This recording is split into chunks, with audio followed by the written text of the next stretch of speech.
Stylistic approaches में आज का हमारा टॉपिक लिटरेचर एज डिस्कोर्स है और डिस्कोर्स का मीनिंग होता है रिटन और स्पोकन कम्युनिकेशन और debates like discussion conversation dialogue etcetera. यानी जो डिस्कोर्स है इसका मीनिंग होता है रोज़मर्रा की बातचीत गुफ्तगू ने जिस तरह से हम करते एक दूसरे के साथ बातें करते हैं तो इसको कहते हैं डिस्कोर्स। और अब हमने इसको देखना है according two point of view literature, यानी लिटरेचर के अंदर जो डिस्कोर्स है ये किस तरह का होता है और इसका हमने एनालाइज करना है अकॉर्डिंग टू अप्रोचेस स्टाइलिस्टिक के जरिए से हमने लिटरेचर एज डिस्कोर्स को पढ़ना है।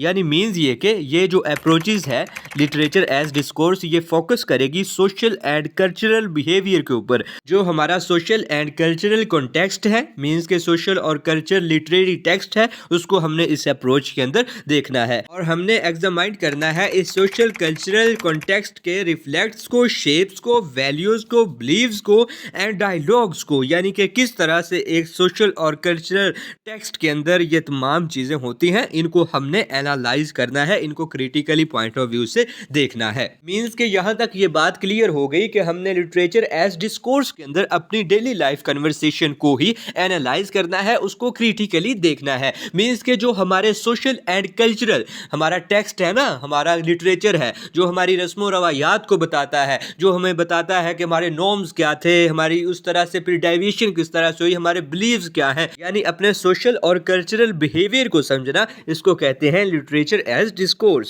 सो literature as discourse to talk about the social and cultural behaviour, how are literature construct and representation the social and cultural reality, कि किस तरह से हमारा सोशल और कल्चरल लिटरेचर बनता है और ये फिर किस तरह से इसके अलावा सोशल और कल्चरल रियलिटी को हमारे सामने लेकर आता है। यानी जो old social and cultural literature लिखा हुआ है उसके अंदर हमारे जो रस्म रवायात थे हमें पता चलता है कि वो किस तरह से थे और अब उनके अंदर क्या क्या फ़र्क आ चुका है। तो ये तमाम चीज़ के बारे में पढ़ना, अपने कल्चरल और अपनी सोसाइटी लाइफ की रियलिटी को मद्देनज़र रखकर चलना, इसको कहते हैं लिटरेचर एज डिस्कोर्स। और जब हम इसका एनालाइज करते हैं, इसको एक एक चीज़ को समझते हैं, इसे क्रिटिकली देखते हैं, तो इस चीज़ के लिए हमें एक अप्रोच का यूज़ करना पड़ता है जिसे कहते हैं लिटरेचर एज डिस्कोर्स अप्रोच। और ये किस लैंग्वेज के अंदर यूज़ होती है? ये स्टाइलिस्टिक लैंग्वेज के अंदर यूज़ होती है।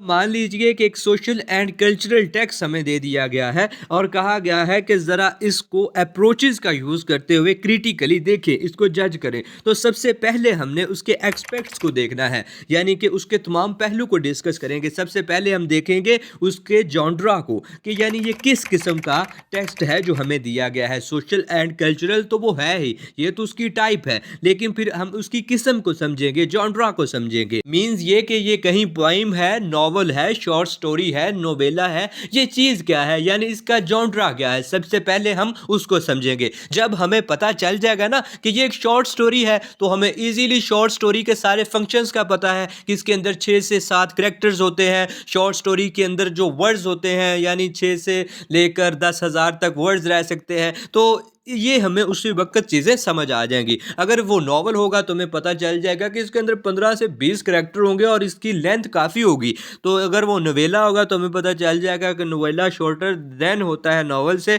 और शॉर्ट स्टोरी से बड़ा होता है। और जो पोइम होती है उसके अंदर राइमिंग स्कीम आ जाती है। ये तमाम चीज़ें हमें किस से पता चल रही हैं? उसके जॉनरा से, उसकी किस्म से। तो सबसे पहले हम जो सोशल टेक्स्ट हमें दिया गया है इसके जॉनरा को देखेंगे। दूसरे नंबर पे देखेंगे गिवन पैसेज की लैंग्वेज को, यानी कि जो टेक्स्ट हमें दिया गया है इसके अंदर जो लैंग्वेज है वो किस तरह से यूज़ हुई है। तो उसके अंदर वो सारी तमाम चीज़ें भी हम देख सकते हैं जो कि वोकैबुलरी, ग्रामर और सिंटैक्स, फोनोलॉजी, सिमेटिक्स, ये तमाम चीज़ें देख सकते हैं। और इसके अलावा हम ये देखेंगे कि ये जो लैंग्वेज का राइटर ने यूज़ किया है ये सोशल एंड कल्चरल जो हमें एक पैसेज दिया गया है इसका हिस्टोरिकल बैकग्राउंड क्या है। मीन्स के कि ये जो हम अब रस्मों रवायात कर रहे हैं और जो हमारी हिस्ट्री के अंदर रवायात थी, नॉर्म्स थी, इनके दरमियान क्या फ़र्क है, यानी ये किस एज के राइटर ने लिखा है। देखें क्लासिकल राइटर हैं, उसके बाद हमारे पास वो विलियम शेक्सपियर वाले आ जाते हैं,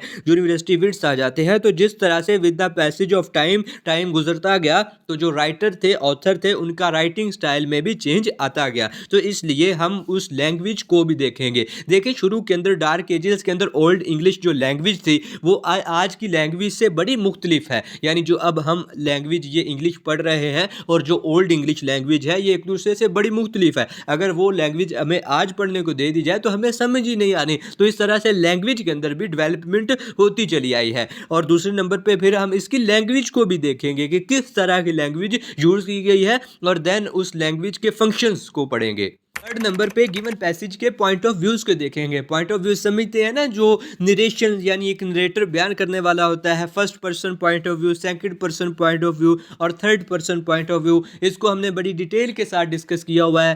फिर थर्ड पर्सन के अंदर आगे एक limited third person point of view होता है और एक होता है ओमनीसेंट पॉइंट ऑफ व्यू। इन तमाम चीज़ों को हमने पहले डिस्कस किया हुआ है। लेकिन बच्चे वो एक दफ़ा ज़रा स्लाइड्स शो करवा दो यहाँ पे स्क्रीन पे, तो ये पास करके आप खुद रीड आउट कर लीजिएगा, इनको डिस्कस करने का भी टाइम नहीं है। तो पॉइंट ऑफ व्यूज़ को भी देखा जाता है।